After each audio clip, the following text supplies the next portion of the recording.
US Secretary of State Marco Rubio warns in Jerusalem that Iran's missile reach now threatens the Gulf and Europe, just as Arab leaders meet in Doha after an Israeli strike. Standing with Prime Minister Netanyahu, Rubio vows maximum pressure on Tehran and unwavering support for Israel's Gaza offensive, even as Israeli forces level Gaza City blocks. From nuclear fears to a widening war, the Middle East edges toward a dangerous new phase.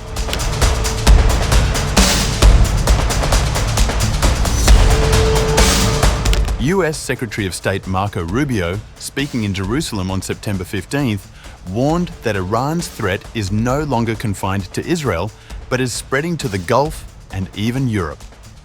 His remarks came the same day Arab leaders gathered in Doha to respond to an Israeli strike. Cooperated and were involved together just a few weeks ago on the issue of Iran and Iran's desire to possess not just nuclear weapons, but short and mid-range missiles with the capability of threatening our presence here in this hemisphere, in this region, and of course the safety and security of the Jewish state. But I would venture to say a threat that actually extends well beyond that, to the kingdoms of the Gulf, and eventually even into Europe. In fact, some of the missiles they're trying to develop now can already range countries in Europe. And so a nuclear Iran, governed by a radical Shia cleric that possesses not just nuclear weapons potentially, but the missiles that could deliver those weapons far away, is an unacceptable risk, not just for Israel, not just for the United States, but for the world. And that's why the President continues with our campaign of maximum pressure. There will continue to be maximum economic pressure on Iran until they change course. Rubio also turned his focus to Hamas. Speaking alongside Netanyahu, he said Hamas must be destroyed, calling the group barbaric animals in reference to the October 7 attacks. As far as the President's been clear on the ongoing issues in Gaza, and that is that every single hostage, both living and deceased, needs to be home immediately. Hamas can no longer continue to exist as an armed element that threatens the peace and security, not just of Israel, but of the world, and that the people of Gaza deserve a better future, one that cannot begin until Hamas is eliminated and until all of the hostages, both living and deceased, are home. Meanwhile, Netanyahu, undeterred by the widespread condemnation following the Doha strike, said he would not rule out further operations targeting Hamas leaders. Israel's nearly two-year campaign against Hamas has left more than 64,000 people dead in Gaza, according to local authorities.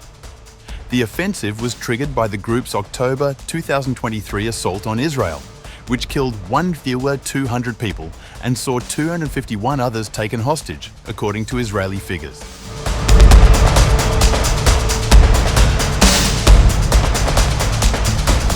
Rubio said Washington would provide unwavering support to Israel in the war in Gaza, as he called for the eradication of Hamas during a visit to the US ally. According to a report by AFP, Netanyahu said Rubio's visit was a clear message that the United States stood with Israel and praised President Donald Trump for his backing, calling him the greatest friend that Israel has ever had.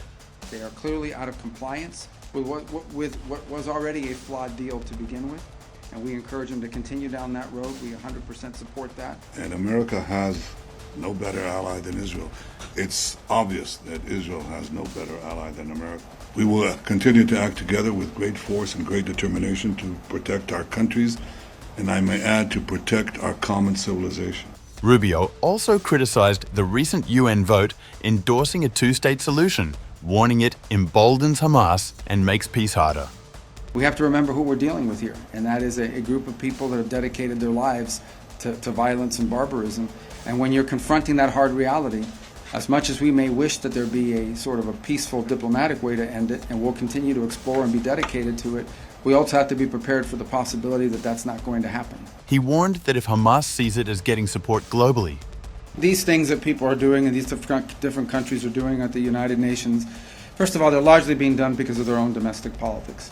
Second of all, they're largely symbolic. They have really no impact whatsoever in bringing us any closer to a Palestinian state. The only impact they actually have is it makes Hamas feel more emboldened.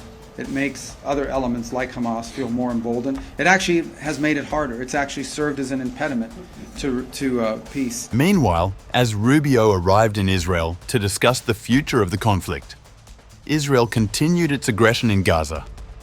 Israeli forces destroyed at least 30 residential buildings in Gaza City and forced thousands of people from their homes, Palestinian officials said.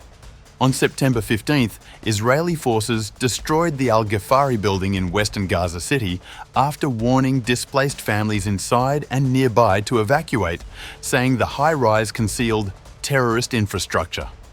The strike came as Israel demolished several other buildings in Gaza City, killing at least 16 Palestinians, according to local health authorities.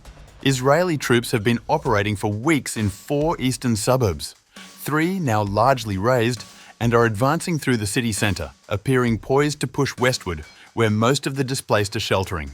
Israel has declared its intention to seize Gaza City, home to around 1 million displaced Palestinians, as part of its stated aim to eliminate Hamas.